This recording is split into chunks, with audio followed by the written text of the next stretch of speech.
Olá, pessoal. Boa noite, bom dia e boa tarde. Eu sou o Chicão Somavila e estamos iniciando o programa de sexta-feira, Espaço Cultural, que vai ao ar direto da cidade de Piraquara, capital das águas, aqui no estado do Paraná, capital das águas da região metropolitana de Curitiba. Vai para o Brasil e para o mundo. Hoje é sexta-feira, 3 de setembro de 2021. São 19 horas e 30 minutos. Na conexão lá de Curitiba, direto de Curitiba, estão lá o jornalista Rodrigo Justo Duarte, que fez a matéria do Le Monde, o Lian Voidello e o Manuel Neto, que é pesquisador, agitador cultural, enfim. E tudo bem com vocês aí? Sejam bem-vindos ao programa. E eu agradeço muito por terem aceitado ao convite. Legal? Enquanto vocês vão dando boa noite de vocês aí, eu vou ver se eu consigo transmitir aqui, copiar, né, para a minha página pessoal, beleza? Vão firme aí. Boa noite. Boa noite. Boa noite, tudo bom? Tudo bom? Muito obrigado pelo espaço, pela oportunidade, Chicão. Legal. É bacana poder compartilhar esse espaço, Chicão, a gente que sempre discute sobre ciência política, para mim, cultura. E também legal. Com esses colegas aqui que eu conheço bem, que são duas pessoas aí de opinião e grandes defensores da cultura, da liberdade de expressão, né, da transparência pública, né? Falta no Paraná opinião, né? Você sabe, Chicão, que no Paraná muita gente não se posiciona. O Digão é um cara seríssimo, da maior respeitabilidade, reconhecido na cena independente nacional. Só para dizer, Digão sou eu. Está escrito aqui Rodrigo Duarte, né? Eu sou mais conhecido como Digão. E o Elian, além de um cara talentosíssimo, ele está na lista dos 10 mais polêmicos do Paraná, lá que saiu nas redes sociais, lá, logo atrás do Riquião ali. Legal. Esse é a opinião. Quem você? Eu poderia dizer, começar falando igual o Riquião, tá bom, já chega, mas realmente, né, toda essa situação, essa condição, né, você está falando aí de Piraquara, que quer dizer do tupi pescador, alguma coisa assim, né? O caipira pescador, alguma coisa assim, né? Alguma coisa desse sentido. Eu vim para cá em fevereiro. E justamente, né, essa coisa, e nós sentimos assim, né, tanto o Digão, quanto o Manuel, quanto eu, espécies de arautos solitários, assim, navegando nesse oceano do desconhecido, nesse oceano de gente cheia em cima do muro, que é o Paraná, né? E tentando atingir nacionalmente, impactar nacionalmente com as coisas que acontecem aqui, cumprindo nossa função, que outros tinham que cumprir também, mas, infelizmente, por conchavos, por coisas, acabam não fazendo isso. Tô certo ou não tô errado, Manuel? Legal. Não, certo não tá, mas eu não vou dizer que você tá errado também, não. Deixa eu ver aqui, então, alguma coisa que eu pretendo perguntar para vocês. Para a gente, eu sempre procuro fazer assim como é que podia dizer, um assunto para esquentar os tamborins antes da gente iniciar o bate-papo, beleza? Então, eu vou mostrar aqui para vocês e fazer uma pergunta. Deixa eu ver, tá aqui. Aqui tem que ficar falando, vendo as coisas, né? A Globo lá, os caras têm 1000 caras fazendo aqui, só tá o Chicão aqui, tá doido. Seguinte, pessoal, vou fazer uma pergunta para vocês. A Bíblia e o violão, fuzil de Bolsonaro, pastor Zé Barbosa. Ele falou, isso aqui é do site da Fórum, né? Então, veja bem, essa imagem, gostaria que vocês olhassem bem essa imagem aí, certo? Que dispensa comentários da minha parte, certamente, e a certeza absoluta que vocês já viram, já leram, evidentemente, né? Então, eu gostaria, vocês que são ligados na cultura, falam sobre cultura, fazem cultura, o que vocês teriam, para a gente esquentar os tamborins, para comentar sobre essa imagem aí, do presidente pegando um violão que, supostamente, se tivesse na mão aí, vamos dizer, de um Caetano Veloso, de um Chico Buarque, de um artista, vamos supor, certamente sairia o quê? Notas musicais, etc. e tal. Mas ele não. Ele está aí fazendo o quê? Ele está dando a impressão que de um violão pode sair balas mortíferas. Né? O que vocês teriam a comentar sobre isso? Esse cara, não vou nem falar o nome dele, né? Todo mundo sabe o nome dele, melhor nem falar, mas ele quer ver violência, belicismo em praticamente tudo, né? Ele está acompanhando já antes mesmo de se tornar presidente, assim, todas essas atitudes, né? Que faz arminha, fazer criança fazer sinal de arminha. No dia do agricultor, foi lançada uma campanha lá que, ao invés de colocar um agricultor na imagem, tinha um jagunço com uma arma, né? E agora tem essa imagem, ele pegando num violão e tipo, querendo fazer uma menção à arma de novo. Tudo assim, é uma ideia fixa, assim, tipo, esse culto.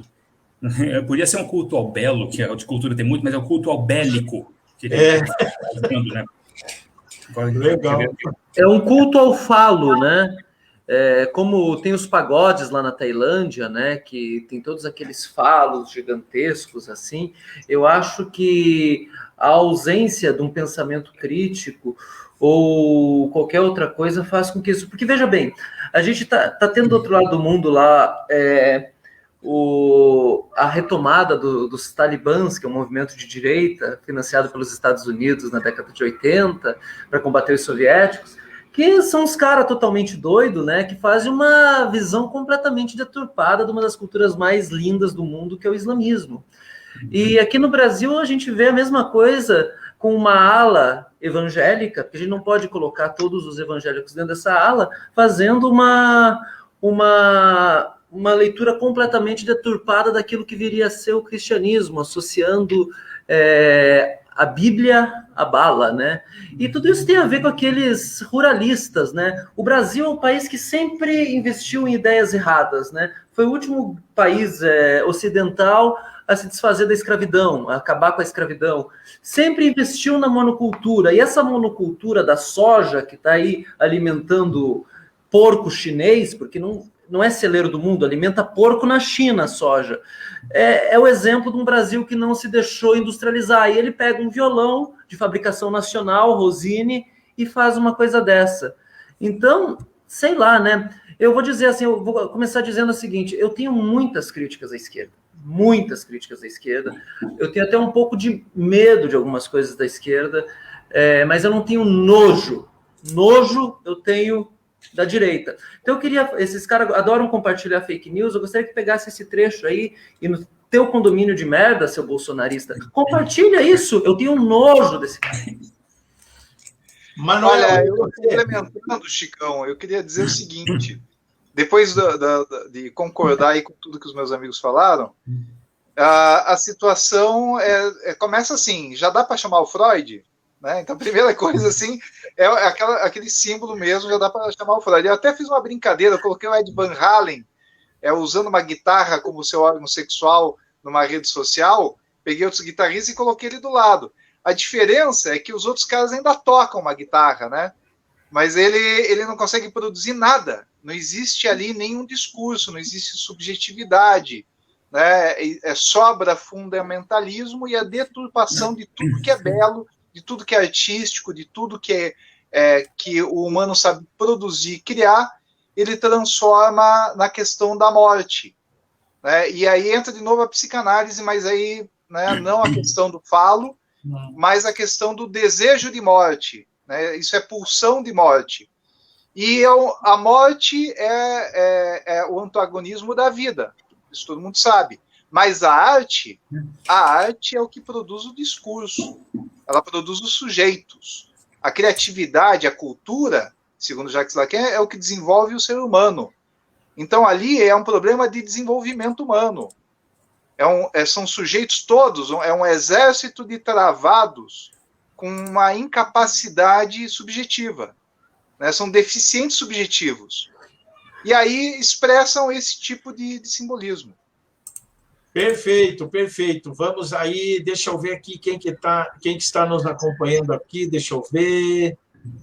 O Celso Giovenardi, Celso Giovenardi, ele está lá em Guarapari, no Espírito Santo. O Marcelo Marcelino, saudações aos nobres combatentes, grande Marcelo Marcelino. Priscila Santos, boa noite. Deixa eu ver aqui. Anderson Roque, o poeta aqui de Pinhais também, o Anderson Roque. Anderson, nós temos que fazer uma live. Se prepara aí, se você puder, tiver agenda, para a próxima sexta, beleza? Vamos falar sobre teus contos, teus livros aí e tal, ok? Se prepara aí, meu amigo. Se topar, me dá um alô, dando um ok aí, que a gente bola legal, tá bom? Aí o Marcelo, boa noite, pessoal. Estou acompanhando atentamente o debate. E o Celso diz aqui, vai, primão, essa turma parece que é da pesada. E é mesmo, essa turma é boa. Opa, diz o Anderson Roque aqui. Legal, legal, legal. Eu queria mandar um abraço para o meu amigo Marcelino ali. O pior porre que eu tomei na vida, um dos piores, foi com a cerveja Lula Livre que ele fez. E mandar um abraço e falar que a gente tem que combinar aquela ida para Canané, mas a gente combina depois pro WhatsApp ali. Tô na parada aí, hein? Então vamos junto. Então, pessoal, vocês já falaram, etc. e tal. Tem sido vinculado aí em rede de televisão e tal, em emissoras aí, propaganda sobre a lei Aldir Blanc. E a propaganda vem apontando como uma opção importante para a sobrevivência dos fazedores de cultura, dos trabalhadores da cultura. Eu peço para vocês, faz sentido essa propaganda mesmo? A classe artística popular, como um todo, no seu geral, ela está sendo beneficiada pela lei mesmo? Ela é, de fato, uma lei protetiva à classe artística popular? Olha, Chico, você falou que está sendo vinculada propaganda da Lei Aldir Blanc. Se você está trazendo essa informação, eu acho muito bem-vinda, porque só para explicar para o ouvinte, assim, eu sou jornalista que realizou uma reportagem investigativa que foi publicada na semana passada, no dia 25, do site do Le Monde Diplomatique Brasil. E eu conversei com muitas pessoas para a realização dessa reportagem, né, e boa parte delas assim, são pessoas que foram excluídas do acesso aos recursos dessa lei, né?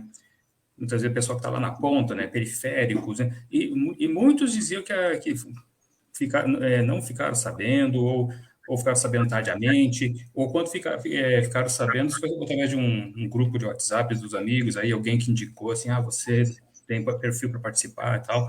Tá? Uma queixa muito grande, assim, que teve pouca divulgação. Quanto mais, assim, tipo, quando eu vi um depoimento, falou assim, eu entrei em contato com o órgão público aí para saber, reclamar, mas não teve divulgação suficiente. Aí falava assim, a gente colocou no site. Só como colocar no site foi suficiente, uma divulgação suficiente para chegar essa informação a quem precisa, né? Já começa não chegando informação sobre a Lei Aldir Blanc para quem precisa, que dirá chegar aos recursos, né?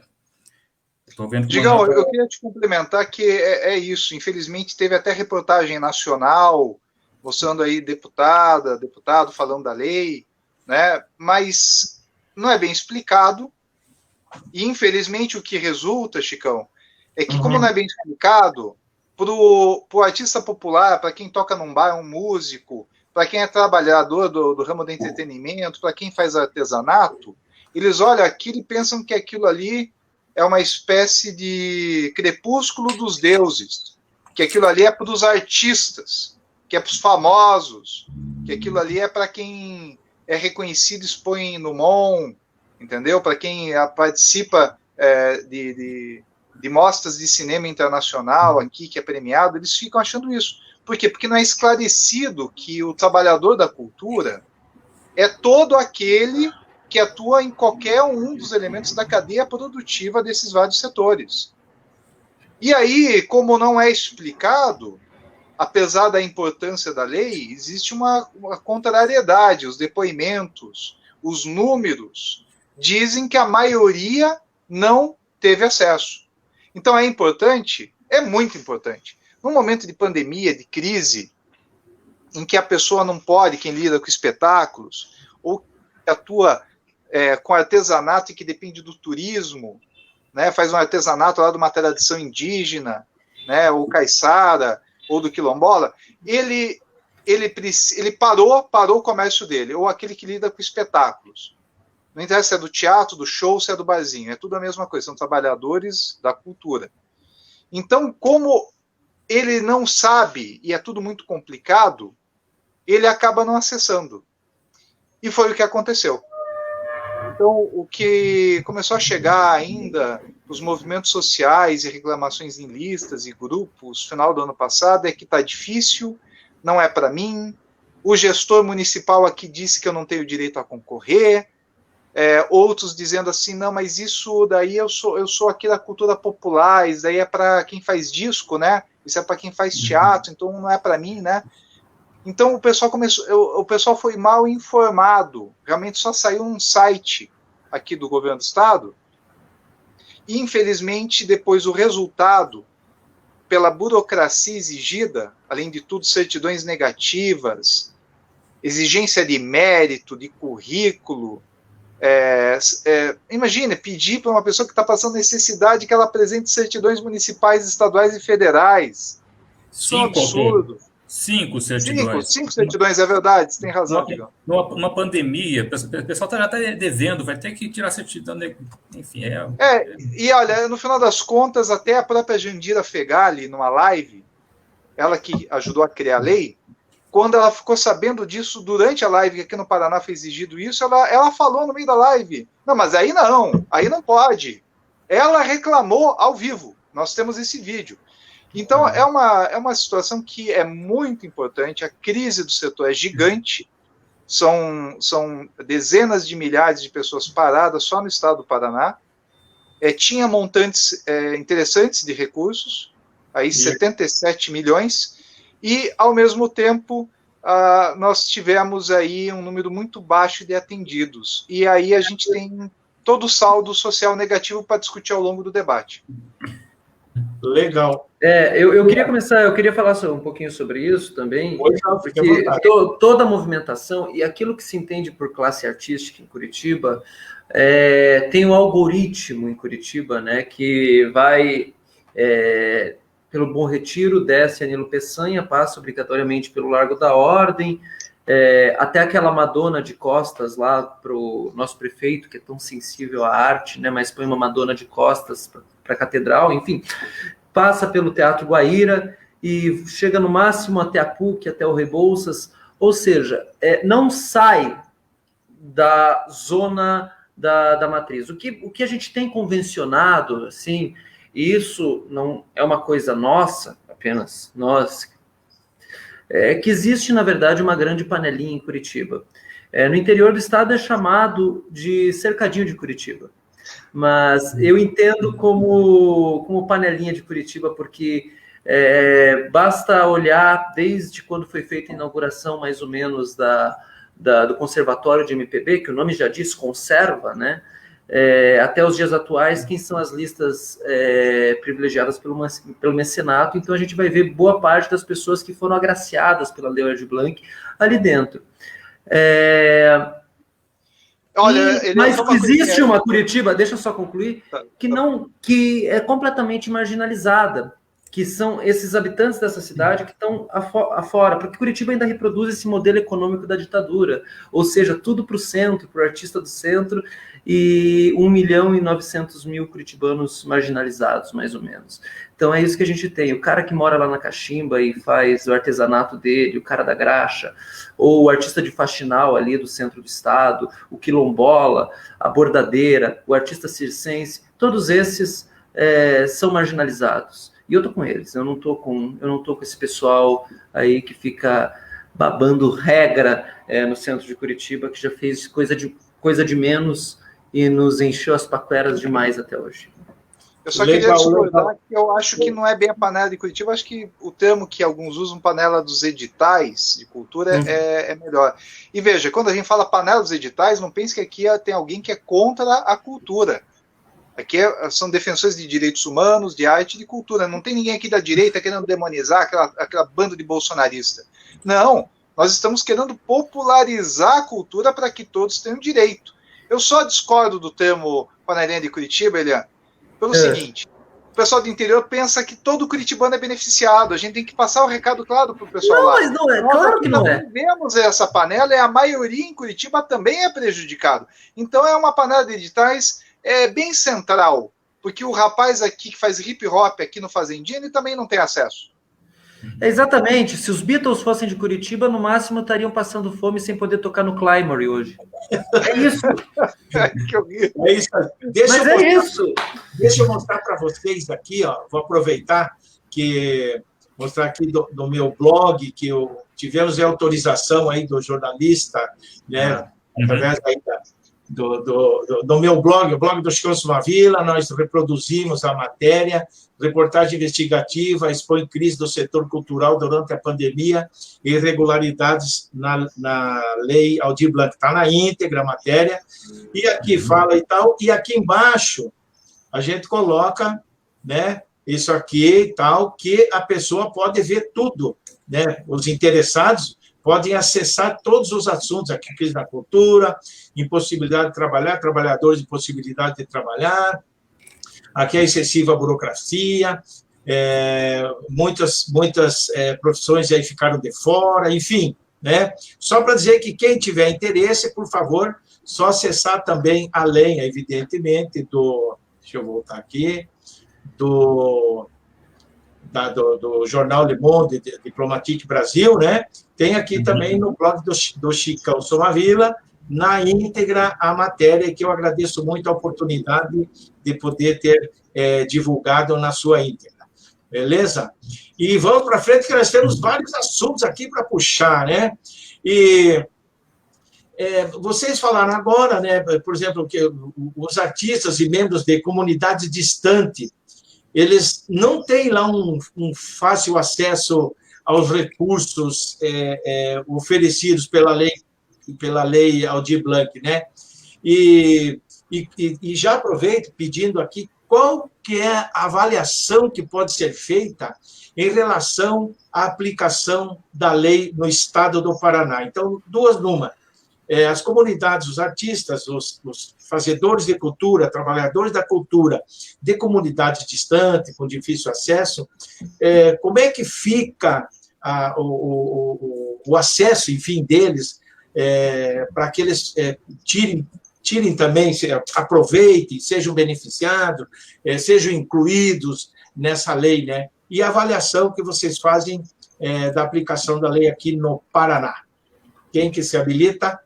Digamos, você que entrevistou as comunidades tradicionais, você podia comentar? Essa avaliação foi insuficiente, assim, não foi satisfatória de forma alguma, porque pelos números que foram apurados aqui, o Estado do Paraná deixou de aplicar 84,91% dos recursos, né? E pior de tudo, assim, que muitos desses recursos ficaram mais concentrados em Curitiba, e dentro de Curitiba ficaram concentrados mais nos bairros nobres, assim, e sendo que tem 400 mil pessoas avaliadas como trabalhadores da cultura, assim, então, aproximadamente, assim, foi 99,80% dos trabalhadores da cultura do Paraná não tiveram acesso. É um número muito grande. Eu conversei com muitas pessoas, assim, não só artistas, porque eu tenho uma ideia inicial de que a Lei Aldir Blanc é para artista. Não, é para artista também, e também é para pessoas de comunidades tradicionais. Os artistas, tu não conhece, pode ser vejo artistas que você já convencionou saber, mas teve também pessoal lá da ponta, lá, o pessoal mais periférico, artista de hip hop, músicos de bar, que depende muito de ter a abertura do estabelecimento para poder trabalhar, e estava tudo fechou na pandemia. Os técnicos, toda a parte técnica de luz, de palco. Exatamente. Eu vou dar um exemplo, Manuel. Se eu for querer fazer um show, eu não consigo fazer um show sozinho. Eu vou precisar do cara que trabalha na bilheteria, eu vou precisar da mulher que limpa o teatro, eu vou precisar de gente para fazer iluminação, gente para fazer a sonoplastia, eu vou precisar de figurino, eu vou precisar de maquiador, eu vou precisar, no mínimo, de uns 8 profissionais ali envolvidos, no mínimo, para fazer um show. Então, para você ser artista, falando de espetáculo, por exemplo, você precisa ter todo uma cadeia atrás de você para aquilo acontecer. Mas também tem a bordadeira, também tem o cara que faz arte em faxinal, que é um outro tipo de organização social, tem o artista indígena. Aí você está chegando já nas comunidades tradicionais, né? Os faxinalenses, os caiçaras, os quilombolas, os indígenas. São muito ligados ao artesanato, algumas regiões do Paraná, e também, além dos artistas e dos trabalhadores, também tem o aspecto regional, que tem regiões do Paraná que não foram atendidas, tem aspectos regionais, principalmente as regiões mais pobres, justamente onde dependem muito do artesanato. Artesanato que parou por causa do turismo. Então é um conjunto de dificuldades assim que esses setores tiveram.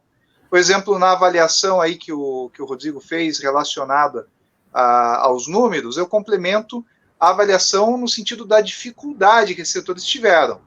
Baixa publicidade, né, ineficácia do órgão público, que não criou instrumentos e mecanismos acessíveis. Existia aí uma possibilidade de, por serem recursos assistenciais, eles fazerem tanto presencial, quanto tentarem acordos com regionais, com municípios e com órgãos públicos, como fazer sistemas de internet mais acessíveis. O sistema que foi usado foi o mesmo CISPROFICE, que é partista.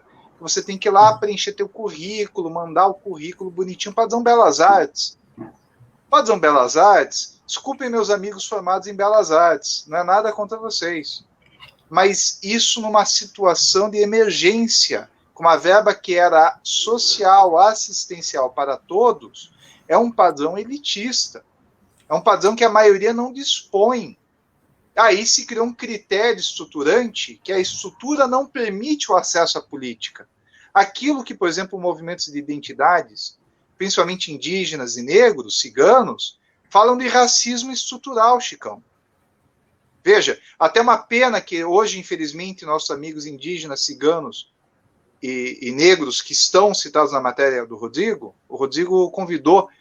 Eles não podiam hoje por questões de horário, né, Digão? Isso, então, no seu trabalho, então, o pessoal está trabalhando, tem gente que já artista já conseguiu trabalho, assim, apesar das liberações, assim, não tá a melhor maneira de trabalhar, mas tem a oportunidade de trabalhar, vão trabalhar na noite, trabalhar no circo, né? Bom que estão voltando a trabalhar, assim, apesar de não ser da melhor maneira, que tem restrição de público, menos bilheteria, né? Mas ainda assim entra algum dinheiro, assim, eles precisam trabalhar nesses horários que eles têm, assim, sabe? Alguns estão participando também de algumas reuniões de movimentos que eles fazem parte, né? A sexta-feira assim, é um dia muito propício para isso, né? Pena que teve esse embate de horários, né? E queria falar, o Manuel estava falando muito do artesanato, eu conversei com quilombolas, indígenas, eles defendem muito do artesanato e do turismo também. Quando chegou a pandemia, uma entrevistada que eu tive, uma indígena que eu entrevistei, ela disse que começou a pandemia por decisão da FUNAI, de mais um órgão público, assim, foi fechado por conta da aldeia e não podiam mais receber, assim, se recebiam muitos turistas, muito pessoal de visita de escola, né, e nisso vendia-se muito artesanato, né, além disso eles também saem de lá para vender artesanato, né, mas sem com a pandemia isso não acabou, né, acabou para eles, né, tipo, eu entrevistei uma indígena que, inclusive, ela é universitária, assim, mas ainda assim, ela disse que ainda assim, o mundo digital ainda é muito novo, inclusive, para ela, né? Imagina para o pessoal de mais idade lá da aldeia, né? E também ela falou que aquele acesso com formulários e tudo mais, assim, eles não é difícil para eles, assim, eles mal tinham um computador, assim, na aldeia, assim, alguns têm celulares, assim, mas o celular não dá, tem que ser no computador, de conseguir comprar um computador para a aldeia, assim, para fazer algumas, não para se ver no Aldir Blanc, mas para poder começar a vender artesanato pela internet, se aprender a mexer em redes sociais, em Instagram, para poder vender por lá, né? E também outra comunidade que eu conversei também, os quilombolas, né? E também dependia muito do turismo, né? Ia lá muita escola para visitar, né? E com a pandemia terminou isso, né? E a questão de poder, bom, quando a internet, né, tem uma comunidade que eu conversei lá, que uma liderança lá do Vale do Ribeira, assim, na divisa do Paraná com São Paulo, né, e não tem acesso pelo Paraná, tem que chegar para ir de carro, tem que chegar por São Paulo. E a internet lá é muito precária, eu não lembro aproximadamente 13 ou 14 comunidades quilombolas, só 3 tinham internet, ainda assim precária, vinha ali por dados móveis de celular, internet direto, assim, de numa escola, em uma comunidade só, de mais de 10. E quando as conversas que eu tive com ele, assim, para entrevista, demorava, assim, tipo, dava uns gaps, uns delay, umas pausas, assim, que eu falava, alô, era a internet que é precária lá mesmo. No Mali tem internet no Quilombo, que dirá poder inscrever a Aldir Blanc. Voltando para a minha entrevistada indígena, ela comentou também que o pessoal dessa comunidade não tem assim, essa empatia com esse tipo de os formulários, assim, essa forma assim, de pedir um auxílio. Né? O que devia acontecer de um representante dos indígenas, assim, um conselheiro assim, dentro do poder público, ir até lá. O ideal seria ir lá, cadastrar família por família, qual família, quantas pessoas, e fazer de lá mesmo. Que se for esperar uma comunidade que tem essa dificuldade técnica, tecnológica, assim, para fazer a inscrição, fica muito difícil, tudo demorado, né? Agora um outro entrevistado que eu falei que era uma liderança do movimento negro, assim, ele comentou assim, feliz seria uma mãe de santo, um mestre de capoeira, assim, que tem um filho universitário que pode ajudar o pai para inscrever a Aldir Blanc para receber um benefício, né, um acesso, assim, que no caso assim é uma renda emergencial, né, que seria o inciso 1 da lei, né, muito complicado assim essa. Falta vontade política às vezes para os órgãos municipais. E isso é uma discussão muito antiga, né, também. Se na verdade todo aquele plano do passado que foi rejeitado, amplamente rejeitado no Paraná pela classe artística também, de privilegiar em planos, em projetos ligados à cultura, as regiões de mais baixo IDH, talvez uma situação como essa pudesse ter sido evitada. Mas outra coisa é o interesse em querer evitar uma situação como essa. Veja bem, uma situação de vida ou morte, uma pandemia, e o pessoal fazendo uma malversação do dinheiro público. A gente tem uma das regiões de IDH mais baixas do Brasil, que foi o que o meu amigo ali, o Digão, falou, que é o Vale do Ribeira. Os municípios ali do Trolice, Cerro Azul, a região do Socavão, Adrianópolis, é um dos IDHs mais baixos, uma região extremamente formada por quilombolas, afrodescendentes, pessoas que descendem diretamente, tipo, dos escravos e tudo mais, e isso representa, no meu ver, um racismo estrutural muito gigantesco. Então, a reportagem do Le Monde, a reportagem do nosso amigo que está aqui, escancara isso, expõe esse pus, que é esse Paraná branco, de elite, do anel central do Batel de Curitiba, a isso, marginalizando e relegando todas as pessoas mais pobres a morrerem de fome numa situação de exceção que é uma pandemia. E a marginalização, Chicão, ela ocorre em vários níveis estruturantes, a tal ponto que mesmo os sistemas, quando falam de algum tipo de cota, a cota não deixa de ser excludente. Porque se pede cota por um pequeno grupinho, um grupo, 10 pessoas, uma cota para atingir 10, né? E do outro lado, continua com as exigências burocráticas, quem cumpre as exigências burocráticas é a classe média. Entende? Porque precisa ter estrutura para aquilo. Então existe o chamado recorte de classe. Ou seja, o cotista do bairro nobre consegue chegar lá. O cotista da periferia, não. Então não chega em quem precisa. Então é um sistema de cartas marcadas, é um simulacro, né, onde se tenta até afirmar que estão fazendo políticas afirmativas. Mas é absolutamente ilusório, e aí o Rodrigo está de parabéns pela investigação que ele fez chegando nas vítimas, porque conseguiu chegar até lideranças concretas. Né, são dirigentes, pessoas bem informadas nas suas comunidades representativas, que falaram que não chegou lá, ponto.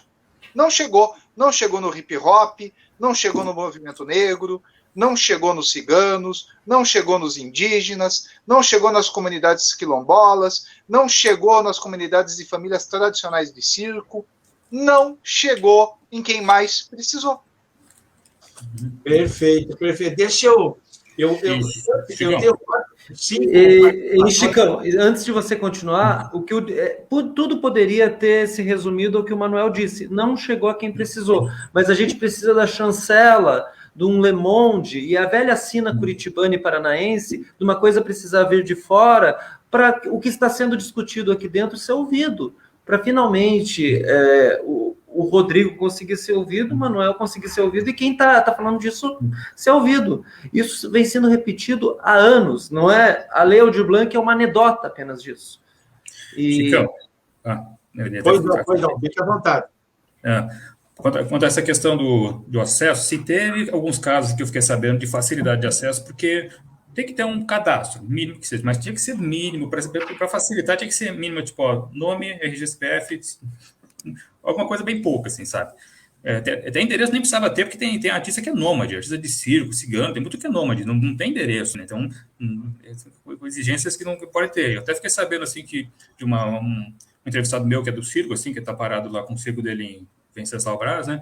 Ficou sabendo que ele teve, na Lei Aldir Blanc lá do município que ele está, ele conseguiu ter concorrer, chegar a um benefício para ele, assim, mas ele falou que soube histórias, assim, de que teve outros circos que estavam em outras cidades, assim, que a prefeitura lá não foi receptiva. Falou assim, tipo, não, vocês não são aqui na cidade, vocês não têm direito.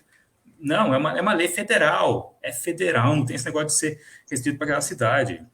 Tá? E sobre a questão uma questão sobre facilidade de acesso, assim, aos formulários, né?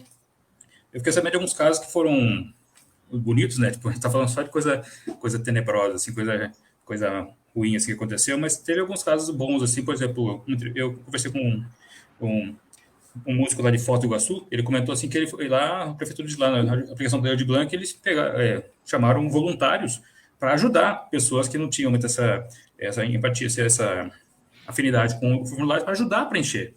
Teve isso em Foz do Iguaçu. Eu fiquei sabendo também que lá acho que no Pará, voluntários pegaram um barco e foram até comunidades ribeirinhas para cadastrar as pessoas lá. Pô, excelente atitude, né? Eu acho uma pena que isso parece... Minha apuração foi mais no Paraná, especialmente Curitiba, assim, mas Paraná. Só que eu não tenho então, um levantamento do Brasil todo, adoraria poder chegar a isso, né? Quem sabe um dia, né?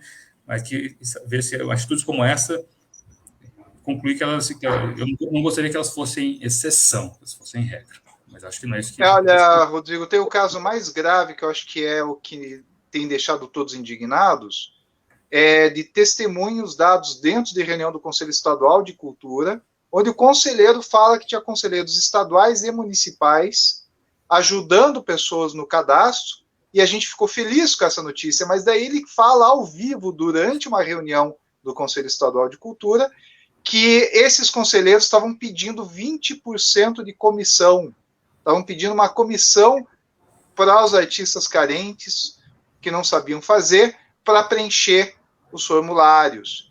E depois várias denúncias semelhantes chegaram por movimentos sociais, por fóruns, pelo pessoal da música, pelos artistas de rua, pelo Fórum de Cultura, por vários movimentos, e acabaram chegando até nós também, com prints de imagens, de conversas, das pessoas pedindo propina de 20% para pessoas carentes, como condição de ajudá-las a preencher esses cadastros. Então, num momento de crise, de pobreza, ainda teve gente que teve coragem de pedir propina em cima de dinheiro público assistencial.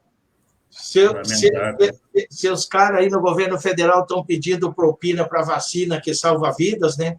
Imagine a cultura que já é tão desvalorizada nesse país. Se os caras não iam fazer isso também, é incrível, né? É incrível. Deixa eu ver aqui que eu tenho... É uma desmoralização completa o que está acontecendo, Chicão. É muito triste. O meio cultural, os trabalhadores são sérios, não merecem o que está acontecendo. Exatamente. Ó, tenho 7 comentários aqui, mas antes de eu partir para os comentários, eu gostaria que vocês falassem um pouco sobre o Observatório, né, Cultural do Brasil, e também do Fórum de Cultura do Paraná. Quais são os objetivos dessas duas entidades, digamos assim? Fazem parte dos grupos que principalmente apoiaram mais a matéria com informações. Eu posso falar em nome do Observatório. Né? O Observatório da Cultura do Brasil existe desde 2011. Ele é uma rede de pesquisadores acadêmicos e profissionais da cultura que estudam políticas públicas de cultura, a participação social, transparência, a questão dos direitos culturais, dos direitos autorais também, a questão do controle social da cidadania cultural, né? E a minha linha de pesquisa, especialmente, é economia política da cultura e economia política da música. São as áreas que você sabe, Chicão, eu gosto mais, são esses estudos do campo da cultura, no campo da economia crítica, essa que analisa os impactos sociais, né?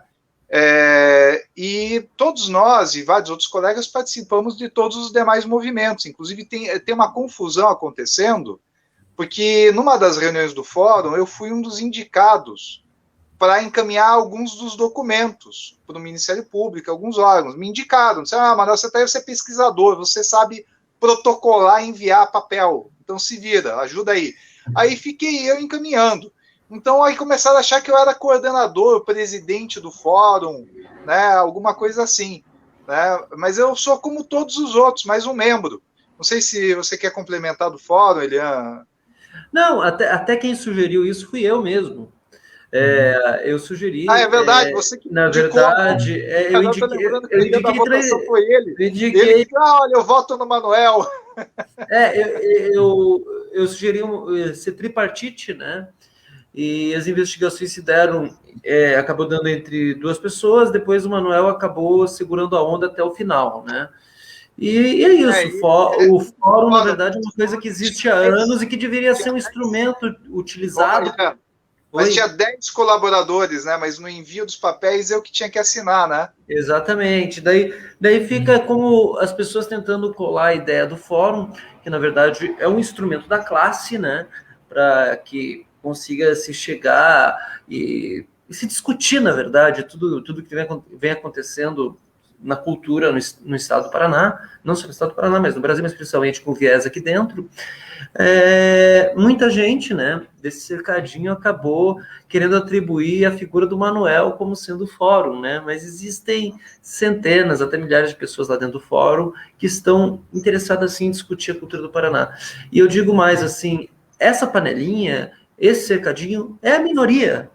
E, infelizmente, mais uma vez, a gente vê a minoria sendo beneficiada com coisas da maioria, né? Então, a gente vê isso se repetindo. O Fórum da Cultura é um instrumento democrático que aceita qualquer pessoa, que aceita qualquer viés ideológico, desde que se faça uma coisa, defenda aquilo que é o legal e aquilo que é o justo para todos nós. Ou seja, se está havendo uma injustiça, uma hipocrisia num tempo de pandemia, onde músicos, centenas de músicos só em Curitiba estão sendo, só de músicos, estão sendo colocados em situação de rua, está havendo alguma injustiça. E os que ficam do lado dessa injustiça, pegando dinheiro público, vindo de tesouro direto, enfim, e tudo mais, acabam...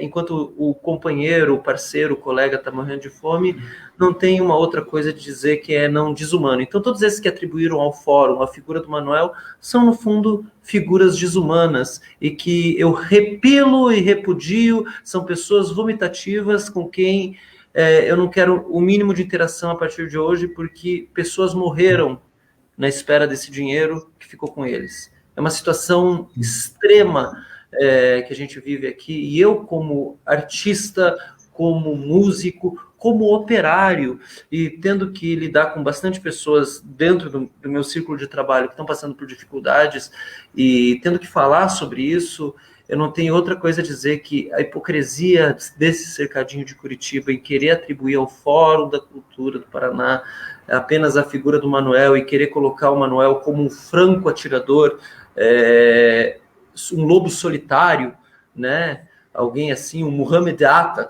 atirando o avião na torre gêmea, querer atribuir ao Manuel essa figura que não é, e querer tirar toda a unidade de classe que estava sendo construída ali, na verdade, é mais vil e vomitativo, e eu tenho tanto nojo quanto do governo Bolsonaro. Então pega mais esse trecho e recorta e compartilha aí de volta no teu condomínio. Vai lá. Legal, legal. Deixa eu ver aqui, temos aqui 7 participações aqui, que eu tenho que ver onde que eu parei aqui. Está aqui. Ó, eu vou passar 2 aqui da Priscila Santos. A lei Aldir Blanc, no estado do Paraná, não foi bem divulgada, diferente do que a lei previa, que era beneficiar a cadeia produtiva da cultura. A lei está beneficiando apenas alguns artistas, isso vocês já falaram. Tem aqui também, ela diz, gostaria de lembrar 2 setores criativos. Patrimônio natural e cultural. 2, espetáculos e celebrações. 3, artes visuais e artesanatos. Livros, 4, livros e periódicos. 5, design e serviços criativos. Audiovisual, o 6º, né? Audiovisual e mídias interativas. Deixa eu ver aqui mais. Que o Manuel Neto... Só deixa eu terminar de ler aqui, para não, senão ficar muita coisa aqui para ler, depois eu me perco. Manuel Neto, abrindo informações raras sobre o caso da lei e tal, falou ele aqui. Isso eu mesmo. Priscila, gostaria de citar, ela citou aqui, já ela repetiu, deixa eu ver aqui quem mais. Dale Márcio Jair Poçan, né? Poçan, é isso mesmo? Aí ele fala que tem programa de rádio no Rio Grande do Sul. Legal, Márcio, um grande abraço para você aí, por favor, ajuda a divulgar o nosso programa e esse assunto muito importante aí. Ele diz, lá do Rio Grande do Sul, o Brasil atual é o único lugar do mundo que tem um astronauta no governo terraplanista, bem lembrado, viu? Daí você pode ver a loucura que está a coisa. Pois é, e o cara, será que ele não chega lá de cima e falou, Pozo, é o seguinte, venha, eu aqui em cima, te mostrar uma foto. Chicão, o governo Bolsonaro ultrapassou todos os limites da Terra plana e não vale a gente queimar... É verdade. Fernanda Rossi, inacreditável, diz ela aqui. E vamos para frente aqui, turma, que a gente tem mais perguntas, né? Bem, segundo, vocês já falaram disso, né? Que a matéria do Le Monde aí aponta, né? Que vocês fizeram. Mas antes, deixa eu ver aqui. Antes, eu quero lembrar as pessoas, né? Que estão nos acompanhando, que a conexão hoje é com o jornalista Rodrigo Justo Duarte, o Elien Voidello e Manuel Neto, diretamente lá de Curitiba. Estamos falando sobre a crise na cultura do Brasil, né? Então, segundo aponta a matéria, no estado do Paraná existem o quê? 400 mil trabalhadores. Vocês falaram alguma coisa já sobre isso. E, claro, eles estão distribuídos aí por diversos segmentos. E, segundo a matéria, houve uma queda de 18,19% no Paraná, com o fechamento de 91 mil postos de trabalho no setor da cultura, entretenimento e economia criativa. No campo, diz a matéria, no campo de espaços de entretenimento, que recebe boa parte das atividades artísticas e culturais no Paraná, no Paraná, elas fecharam 40% dos botecos, dos bares, né? Na verdade, a matéria fala bares, né? Botecos é por minha conta, que eu gosto muito de boteco. 30% dos restaurantes e 75% das casas noturnas. Segundo os dados da Abrapar do Paraná, são mais de 9 mil estabelecimentos que fecharam durante a pandemia. Eu peço, claro, um reflexo, esse problema seria um reflexo da condução da política adotada no combate à crise sanitária pelo governo federal, ou a que pode ser atribuída essa delicada situação aí? E já pergunto também, de onde a lei Aldir Blanc capta recursos? Vamos lá, deixa que eu vou matando essa no peito. Sim, diretamente a resposta, Chicão, com certeza tem a ver com a má gestão da crise no ambiente federal. Porém, a gestão estadual, o governo do estado do Paraná é muito alinhado com o governo federal, seguiu na mesma linha do não se preocupar muito com a população. esse abre e fecha desorganizado e o despreparo da prefeitura também de Curitiba e de alguns municípios do interior que seguiram regras parecidas também impactou, porque não deram uma situação realista com as bandeiras, nem um planejamento prévio, sabendo que essa pandemia poderia durar. Eles ficaram dando esperança que podia abrir dali 30 ou 40 dias, enquanto não tinha vacina comprada. Se não tem um planejamento de longo prazo de vacinação, já dá para prever que a crise será de longo prazo. Então não existia um preparo inicial e as respostas dadas foram da era medieval. Eu vi uma especialista que cuida justamente do monitoramento dessas gripes aviárias no Brasil, gripe suína, ela é do Ministério da Agricultura, que cuida do monitoramento se está tendo esse tipo de doença. Né? E ela dialoga também com os da saúde, porque esse tipo de doença também vem dos animais, para os seres humanos. Então ela acompanha no monitoramento. E ela deixou muito claro, né, que o que vem acontecendo é que os governos não tiveram o menor preparo, e tomaram medidas do tipo fechar o comércio à noite. Veja, fechar o comércio à noite é o mesmo tipo de medida que se tomava na era medieval, quando acontecia uma pandemia. Quem diz que isso é a melhor solução hoje? Isso é uma visão cultural, não é real. Faltou ciência nesse país. Faltou ouvir especialista, ficavam vendendo a ideia de cloroquina, né, um remédio que serve para protozoário, para sei lá o quê, né, não é para vírus, né? Então, é uma situação que é uma falta, sabe do quê? De gente ter frequentado aula de biologia, de aula de história. Faltou, assim, ensino básico para essa turma. E aí, o resultado que nós vemos, concretamente, é que, por despreparo, os setores que dependem de público, né, associado à ganância de alguns empresários, ao desespero financeiro daqueles que não receberam a Lei Aldir Blanc e tiveram que tocar em eventos ilegais. Alguns pegaram Covid e morreram. Estava morrendo média de um músico, DJ e técnico de som, gente que trabalhava em balada, por semana no Paraná. Isso não sai no noticiário. Eu sei porque fui representante nacional do setor, fui ex-conselheiro nacional da música. Então, eu tenho conexões pelo Brasil. Então, nas minhas redes, essa informação chega. Então, morrendo músicos sem parar, Chicão. Isso daí é despreparo. Começa do ambiente federal, mas não vamos isentar governo do estado e governo municipal e governos também do interior, e governos municipais do interior. Foi despreparo geral. E aí, do outro lado, esses números que você já leu, que foram levantados aí por vários pesquisadores e dados, e posso te falar mais, os números são piores. Esses 400 mil aí, era de abril, com levantamento do Observatório lá de São Paulo, do Itaú Cultural, com outras instituições que levantaram dados trimestrais que fecharam em abril, dados passados. Esses dados pioraram. Então, se a gente olhar os dados nacionais de 40% numa pesquisa, e em outra até 61% endividados na pobreza ou na extrema pobreza, é só imaginar que o meio artístico e cultural, os técnicos de som, os artistas, não vivem uma vida digna. Pouquíssimos são estrelas. 99% vive uma vida apertada. Por óbvio, estão sofrendo, estão entrando nessa faixa de extrema pobreza, porque já tinha uma economia frágil. Sorte daqueles que conseguiram voltar para a casa dos pais. Sorte daqueles que conseguiram ir para o interior plantar. E sorte daqueles que têm amigos que ajudaram a preencher formulário, mesmo cobrando 20% de propina, ou que fazem parte da turma dos bacanas do Centrão.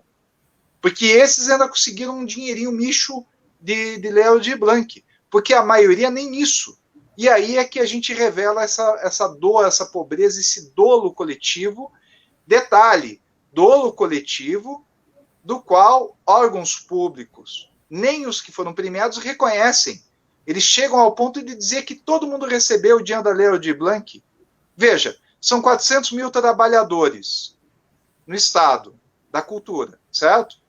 Foram 2.100 e poucos premiados. Ou seja, 99,5% não tiveram benefício. Está escancarado o problema. Manuel, Digão, vocês têm o número dos municípios? São 399 municípios no Paraná, né? São 75 bairros em Curitiba. Em Curitiba eu já adianto que Ribeira, Caximbas, São Miguel, Tatuquara, Sítio Cercado, ninguém recebeu. E no Paraná, tem algum número assim? Ficou concentrado nas cidades como Londrina, Maringá, Curitiba, ou conseguiu esse recurso ser distribuído melhor assim? E veio de Tesouro Direto, né, Manuel?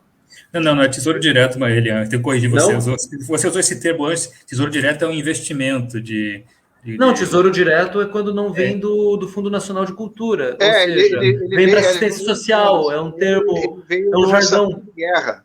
Exatamente, ele veio do orçamento de guerra para o combate ao Covid, não era para edital de arte. Ele está lá no caminho legislativo, nós fizemos o levantamento.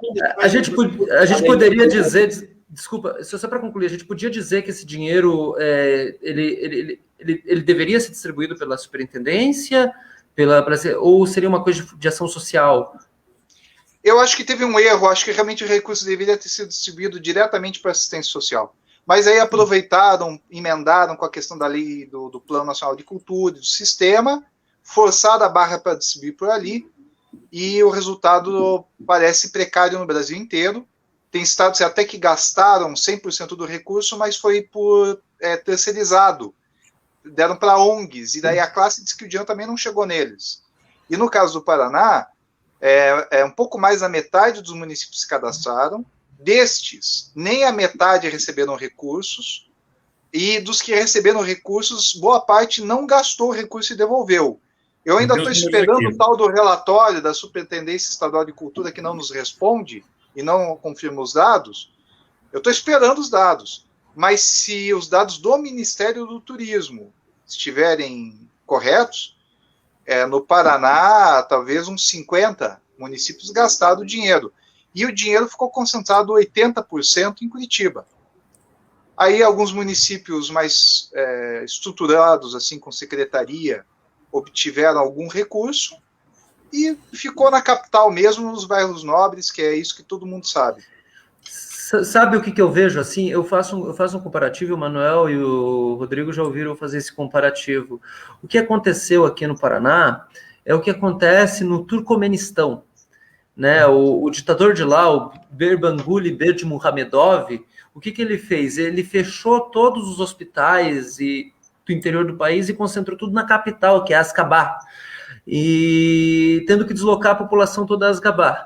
Fazendo esse paralelo, e proibiu também, falando que em todos os shows tinham que tocar a música do próprio ditador, ou seja, o próprio ditador. Pesquisem isso, é muito engraçado. Até verdade. É verdade isso. Isso não é piada, não. Ele proibiu a música em eventos públicos, tem que tocar dele. Tem que tocar dele. E o que acontece aqui é mais ou menos isso. Quem tem algum conchavo, quem tem alguma coisa, da capital, transformando o interior do estado num grande deserto. Mais uma vez, uma terra de ninguém, relegando o Paraná a ser apêndice de alguma coisa, como sempre foi. Eu acho essa comparação ótima, sabe por quê? Porque ainda por cima o Greca vai lá cantar. A gente ainda tem que ouvir o prefeito cantar desafinado. Você é corretíssimo, Elian, com a tua comparação. Eu quero fazer uma pergunta para o Rodrigo. Como que aconteceu? Como você colheu os dados dessa pesquisa, dessa matéria? Você falou que frequentou, etc., foi nos quilombolas, enfim, e tal, né? Como que isso aconteceu? Como que surgiu essa ideia? Por que você viu isso e sentiu, ou veio reclamações ou solicitações de apoio para você? Como é que é isso? Eu estava acompanhando muito no Fórum de Cultura do Paraná, no grupo de Facebook do Fórum também, e tem grupo de WhatsApp também, estava acompanhando assim, várias questões que chegavam lá, sabe? Estava observando, né? Aí foi com o tempo, bateu aquele clique lá de poxa vida, tem alguém. Eu vi que na imprensa paranaense, assim, estava saindo muito pouca informação sobre isso, tá? Apesar de ter muita queixa, muita reclamação, assim, mas a empresa local não estava dando... eu via cada vez que estava caindo mais o número de informações sobre isso. Assim, não sei se está questão assim de, tipo, ter alguém, tipo, ter uma cerceada aí na imprensa, coisa assim, né? Enfim, com informações que eu não tenho, assim, isso só não tenho como confirmar isso, né? Mas eu acabei, depois de um tempo, sempre vendo assim, poxa, alguém teria que fazer alguma coisa. Assim, eu acabei fazendo uma apuração. Nesse ponto, eu queria agradecer não somente ao Fórum de Cultura do Paraná, mas também ao Observatório da Cultura do Brasil, porque é o seguinte, a sociedade civil organizada pegava muito documento relacionado a esse tema, assim, e encaminhava para quem se ideava, encaminhava para o Fórum, né? Tudo levava para o Fórum. Mas o Fórum não tinha uma forma de sistematizar, de organizar esses documentos, né? Então, aí o que aconteceu? Que eu acabava encaminhando para o Observatório da Cultura do Brasil, uma rede de pesquisadores, né? E eles já tinham o know-how, assim, para poder fazer a sistematização, a organização desses documentos, assim. E eu tive colaboração do Observatório da Cultura do Brasil, inclusive está lá na assinatura das matérias, assim, para chegar a essa reportagem, para poder fazer essa reportagem graças a toda a documentação aos dados, né? E aí fui me debruçando nessa apuração com leitura de documentos, ofícios, planilhas de dados, processos jurídicos, muitos números, assim, apuração de números, protocolos, né? E aí eu fui confrontando essas informações, assim, com pessoas, assim, que tinham relação, assim, com isso, com representantes de classe, conselheiros, lideranças que mobilizaram cestas básicas para vítimas, entre outros, né? Até eu chegar nas próprias vítimas, assim, até que chegou um ponto, assim, tipo, definir, assim, tipo, quem seria interessante entrevistar. E nesse primeiro blog, assim, tinha pessoas que eu entrevistava, que eram lideranças que indicavam pessoas que tinham passado por dificuldades. Eu cheguei nelas, todas as entrevistas foram feitas por ligação, né? Eu não sei que por causa da pandemia, assim, não fui em loco em alguns lugares, por mais que eu quisesse, né? Mas teve na pandemia, assim, tipo, seguramente fazer à distância, né? Todas essas entrevistas, né? E foram muitos meses, assim, de dedicação, assim, com várias noites e finais de semana também, dedicando a esse material até chegar nessa reportagem. Depois que a matéria ficou pronta, eu procurei um veículo de comunicação nacional, com visibilidade, para poder oferecer essa matéria, né? Aí, ok. E o Le Monde Diplomatique Brasil foi que aprovou, que gostou, que me deu um acolhimento, não um acolhimento só a mim, mas também a causa, essa causa toda. Assim, eu tenho muito a agradecer pelo Le Monde Diplomatique pelo espaço, né? E também é bom porque tem um veículo, é um veículo internacional, que tem uma filial nacional, né? Que tem uma grande visibilidade, né? Eu fiquei muito orgulhoso pela aceitação do Le Monde Diplomatique, até porque é uma matéria muito fora de padrões, assim, né? Tem muita análise, é um texto muito grande, né? Inclusive ele foi dividido em 6 matérias, né? Então, a primeira matéria ela faz uma geral assim sobre a Lei Aldir Blanc, apresenta, inclusive faço uma geral nacional, assim, eu acabei pesquisando assim muitos veículos de imprensa, desde do Acre até o Rio Grande do Sul, que falavam sobre irregularidades na Lei Aldir Blanc Brasil afora. Lá no Acre, por exemplo, tinha uma denúncia assim, de que estavam excluindo os indígenas de participar da Lei Aldir Blanc. Lá em Manaus também teve uma premiação para muita gente da elite, assim, isso foi escancarado, assim, tem muita investigação feita por um veículo local lá, chamado a Revista Cenário, né, que eles botaram a cara a tapa, assim, tiveram coragem de fazer essa apuração, essa reportagem. Foi acho que depois do Paraná, eu acho que foi o local que mais teve uma pesquisa assim, a respeito de irregularidades e questões que não estavam que foram consideradas de forma errada na Lei Aldir Blanc. Tá? Então, aí lá eles tomaram pesada também, né? Eu fiquei sabendo que o pessoal sério lá também levou pesada. Se você for entrar no site... Quando discutir o assunto, as panelinhas de lá também ficaram bravas, pelo que eu entendi. Porque a primeira matéria deles foi eles justamente procuraram as pessoas que foram premiadas, que eram das elites, as ditas elites culturais locais, né? Tipo, então aí teve muito direito de resposta. Se for entrar no site lá, tem vários direitos de resposta, nem lembro quantos. Assim, eu liguei lá na redação para falar, para parabenizar eles pela atitude, né? Eles comentaram lá que passaram cancelamento, que receberam um monte de nota de repúdio, fora os direitos de resposta que tiveram que publicar lá no site, né? Entre vários outros, né? E acontecia, as coisas aconteciam no Brasil fora, assim, no Rio Grande do Sul, por exemplo, citava assim que vários municípios nem sequer tinham uma secretaria de cultura e assim ficavam sem recursos porque não podiam apresentar um plano de ação em tempo hábil para o governo federal poder receber o recurso da Lei de Blanc, né? E teve um município também que chegou a aderir à Lei de Blanc, mas não soube como lidar e teve que devolver. Aqui no Paraná, por exemplo, eu li antes de perguntar sobre números, tem um dado aqui que está na matéria, que aqui no Paraná, dos 399 municípios, 247 municípios aderiram à Lei de Blanc. Aderiram, mas nem todos fizeram uso. Um entrevistado meu na reportagem, ele é de Campina Grande do Sul, ele falou que a prefeitura não soube como gerenciar e devolveu. E isso é um município, pode ter acontecido desses 247 municípios que aderiram, vários também ter devolvido, assim, porque não souberam como administrar, coisa assim. Tem 129 municípios que nem se cadastraram. Outros 16 aqui estavam no cadastro, segundo os dados, 6 estavam em análise e tinha um município rejeitado. Essas informações que eu tenho aqui. Legal. Deixa eu ver aqui o Alan Vapinhais, o Alan, lá de Pinhais, ele só colocou aqui. Aqui depois ele colocou, porém, não entendi aqui, não entendi. O que se tiver por aí ainda assistindo, Alan, pode fazer a tua pergunta aí. Porém, talvez seja um veículo de comunicação. Tem um site chamado Porém, que foi um dos poucos que abriu bastante um espaço assim, um pouco maior que o habitual aqui na... Deixa eu fazer só um parênteses antes de continuar, Chicão. O Arnaldo Silveira, um cara expert em cultura aí de Pinhais também. Boa noite, Arnaldo Silveira. Grande abraço para você, obrigado por estar participando conosco aí. Alguma pergunta? Já estamos quase ao final aqui do programa. Deixa eu fazer uma pergunta aqui. E vocês falaram em denúncias, foram feitas denúncias, e essas denúncias, elas já encontraram eco na justiça? Ou como é que está o andamento? Como é que estão os andamentos aí dessas denúncias? Quem que pode falar aí? Eu posso falar porque eu estou tendo que acompanhar os protocolos. O Observatório tem feito esse trabalho de monitoramento das políticas e acompanhamento da justiça também. Nós estamos responsáveis pelos movimentos sociais, os pesquisadores acadêmicos estão fazendo esse trabalho voluntário para dar uma força para o pessoal. Em resumo,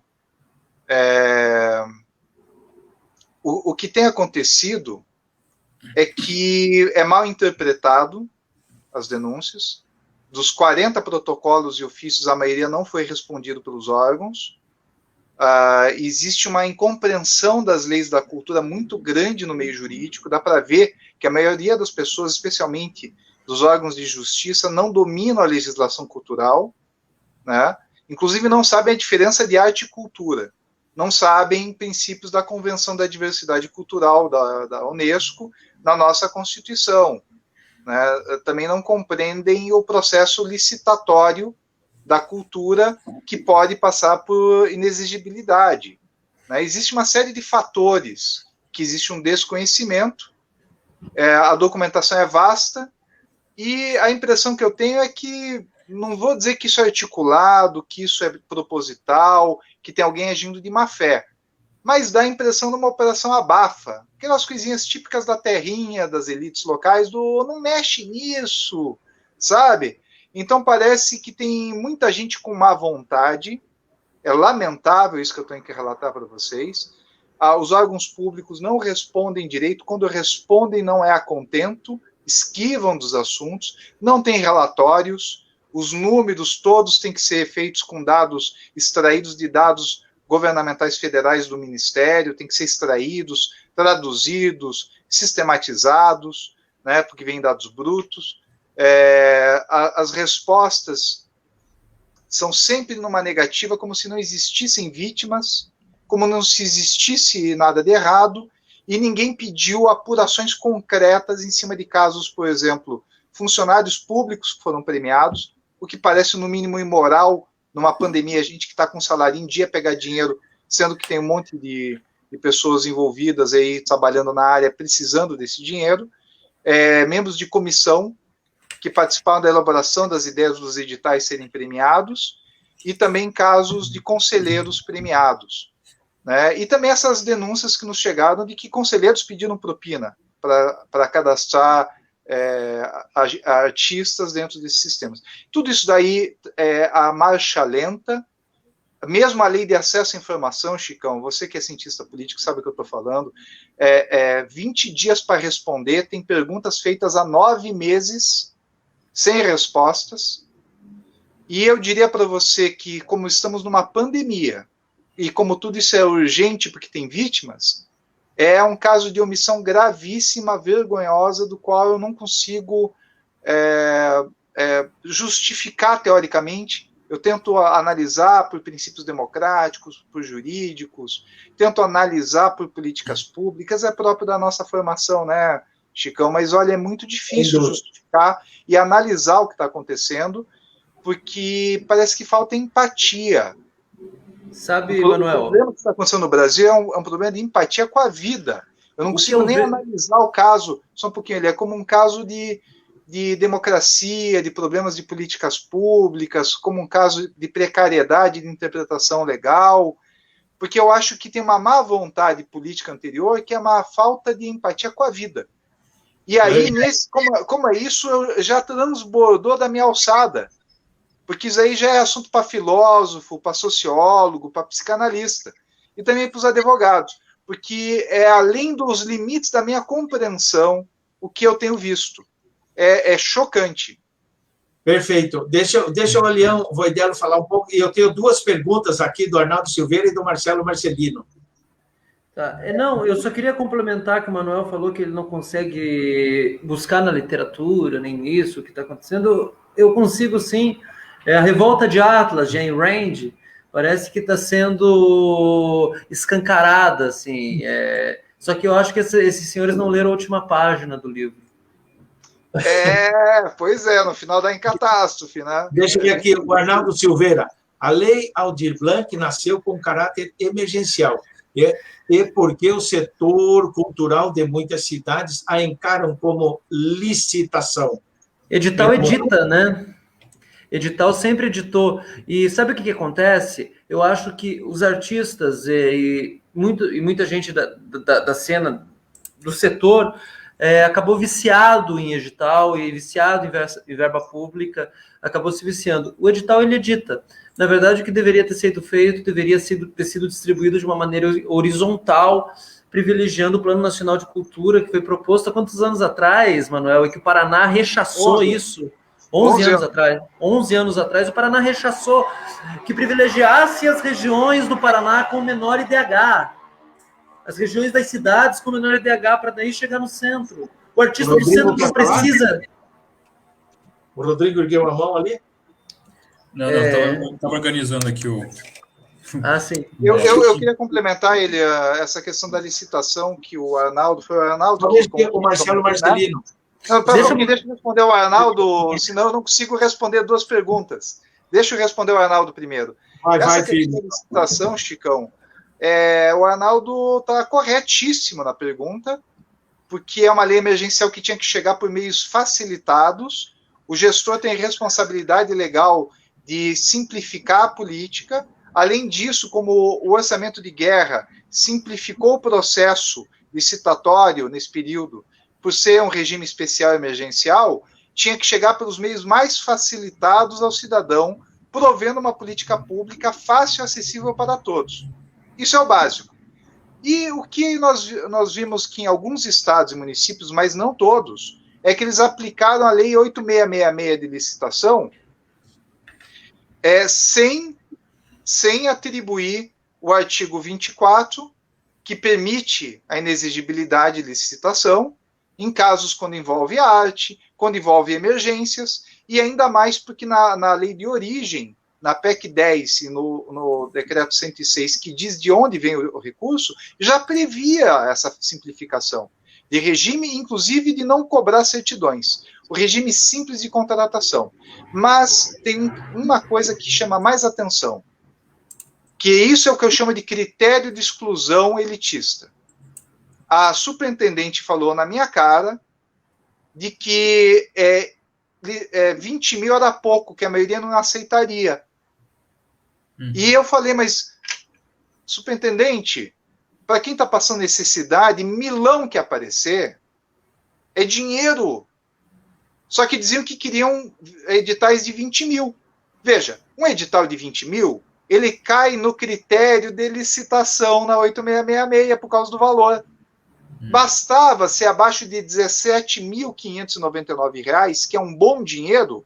17 mil é um bom dinheiro. Então que foi não feito uma cair em armadilha. licitação. Então foi erro dos gestores que cometeram isso. Quem fez isso fez de uma maneira a gerar exclusão e atingiu quem? Os mais pobres. Uma armadilha, foi feita uma armadilha, então. Uma armadilha técnica burocratizante. Perfeito. Aqui diz, ele diz, ó, eu vou ler. A impressão é que os gestores não quiseram se comprometer.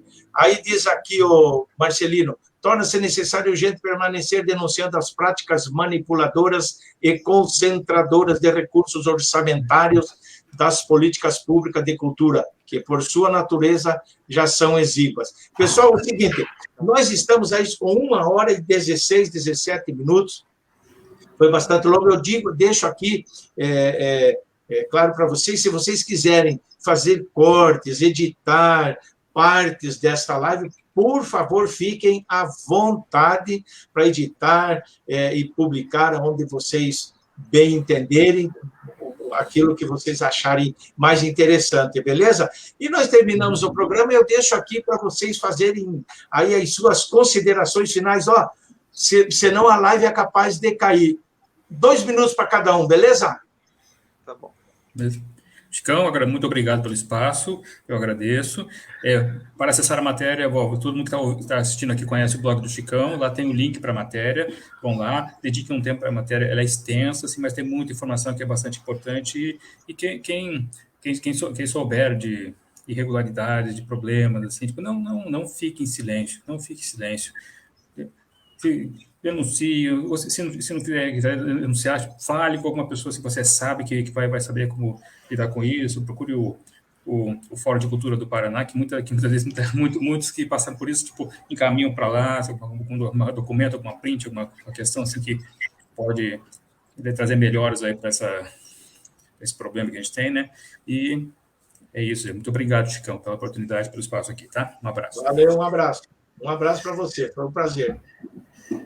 Bem, eu agradeço, Chicão, pelo espaço. Eu queria elogiar e agradecer a reportagem que o Rodrigo Duarte, nosso querido Digão, compartilhou, promoveu no Le Monde e tudo mais, e compartilhar o meu orgulho de interagir, ser companheiro dele de caminhada, e também de estar junto com o Fórum da Cultura também. Eu só tenho a parabenizar por tudo isso que está sendo feito. A gente está vivendo um período de exceção. Eu queria terminar com uma mensagem dizendo que pauta social não se resume a horta comunitária e bicicleta. As coisas são muito mais profundas que isso, né? Curitiba reproduz o modelo socioeconômico da ditadura e o Paraná também reproduz, ou seja, benefício aos pobres e milhões de paranaenses curitibanos marginalizados, né? Em um período como esse, de pura exceção, que o inferno está sendo agora também pedagiado, a gente precisa se unir enquanto classe artística e lutar contra essas coisas que tem, porque tem muita gente que, na verdade, vai para o inferno e vai pagar pedágio lá no inferno também. É verdade. Nós agradecemos a presença também aqui, que está acompanhando, a Fernanda Rossi. É com você as despedidas, Manuel. Tá certo. Chicão, muito obrigado. Parabéns também ao Rodrigo. Valeu, Elian, pelo diálogo. E eu também queria agradecer aos movimentos sociais, porque não é só o Fórum, são vários movimentos que estão lá juntos. Para quem não sabe, o Fórum é todo mundo. O Fórum é quem está lá dentro da gestão pública, dentro dos sindicatos, das associações. Todos os descontentes dentro de cada órgão são os que trazem as notícias, não somos nós aqui, nós aqui somos entre outros que recebem notícias lá e que depois acabam nos entregando o material, mas na verdade os poucos movimentos sociais que mostraram a cara são na verdade repletos da presença de todos os outros, então tem muita gente indignada, e graças a essa indignação, os acadêmicos, principalmente ligados à Fonoteca, ao Museu do Som Independente, ao Observatório da Cultura do Brasil e outras redes que a gente também dialoga, lá nós fazemos esses estudos todos os anos de políticas culturais, de estudos culturais, né? Eu sempre estou contribuindo com pesquisas, e foi muito doído receber essas notícias, quando me mostraram os documentos, pediram estudos, e eu me comprometi. Eu falei, eu vou junto, eu vou pesquisar, eu vou atrás, eu vou fundo nisso. Estou contribuindo com o que eu sei fazer, que são pesquisas. Não imaginei que essa luta ia ser tão árdua, eu pensei que realmente a maioria da classe, os que mostram a cara, iam lutar pelo que é correto, pelas vítimas, pelos que não conseguem se proteger. Infelizmente, muita gente silenciou, Chicão, mas a coisa andou. Ainda tem muito que se esclarecer. O Tribunal de Contas do Estado do Paraná sequer respondeu o que é a norma correta. Existe uma instabilidade jurídica muito grande ainda para saber qual é a norma da aplicação desses recursos. O MP não se posiciona, diz que não viu nada. Alguns outros promotores do outro lado dizem não, esse caso é sério. Então tem muita gente querendo ainda mexer nisso. A imprensa paranaense, pouquíssimos se posicionado, ainda que tenha saído trechinhos em 20, 30 matérias, né? Mas ainda os grandes do Paraná não deram nenhuma linha, né? Os grandes veículos.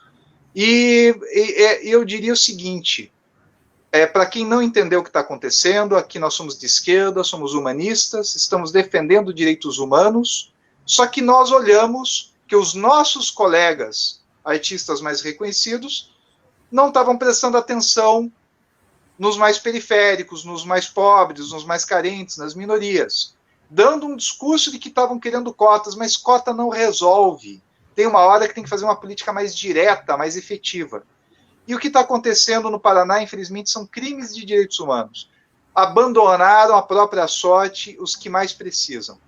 E eu peço a todos que se sensibilizem com isso, e que parem de picuinhas, conflitos, besterol, pessoal. Tem causas maiores, justas, principalmente visando esses que mais precisam. Tenham consciência, é a única coisa que eu tenho para dizer.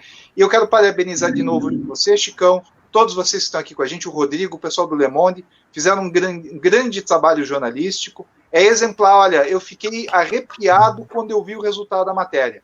É uma matéria única, que mostra, como nunca no Brasil, o tal do racismo estrutural em prática, entre leis, documentos, depoimentos, e como regras mal aplicadas, burocratizantes, excluem os que mais precisam.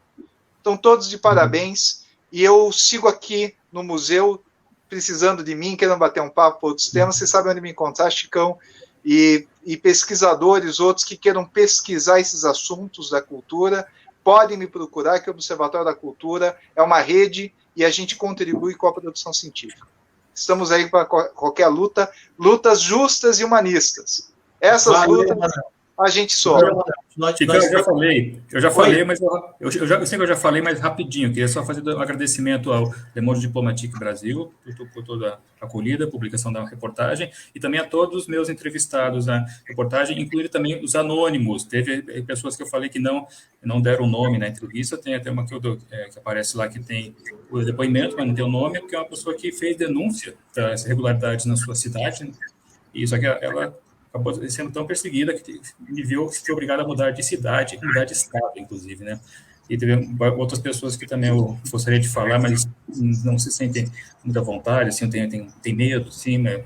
Eu espero que em breve falem comigo, né? Porque sempre é muito bom ouvir esses depoimentos, é útil, assim, é necessário, tá? O meu agradecimento também aos anônimos com que eu conversei, tá? Chicão, mandar um beijo para o Digão, para o Manuel, para o Chicão e para a Xuxa. É isso aí. Já que é para mandar beijo para todo mundo. Chicão, as coisas precisam mudar. É isso que toda essa história revelou. As coisas têm que mudar. Valeu, pessoal. Eu agradeço muito, aprendi muito com vocês. O canal aqui está sempre aberto. O que vocês precisarem, quiserem divulgar alguma coisa, quiserem fazer alguma live sobre assuntos políticos, inclusive, o canal está aberto aqui. Eu agradeço muito a atenção de vocês e de vocês que nos acompanharam até agora, vocês que estão nos assistindo em off, que eu sei que tem gente que assiste em off, eu sei disso, mas é bom, agradeço, né? E Até a próxima. Um abraço para vocês. Eu peço que vocês façam aí uma posição, uma banca de modelo aí que eu vou printar aqui para eu pôr depois. Isso aqui sobe para o YouTube e vai também para o meu site, viu? Vamos lá. Do tipo. Valeu, um grande abraço para vocês. Um abração. Valeu.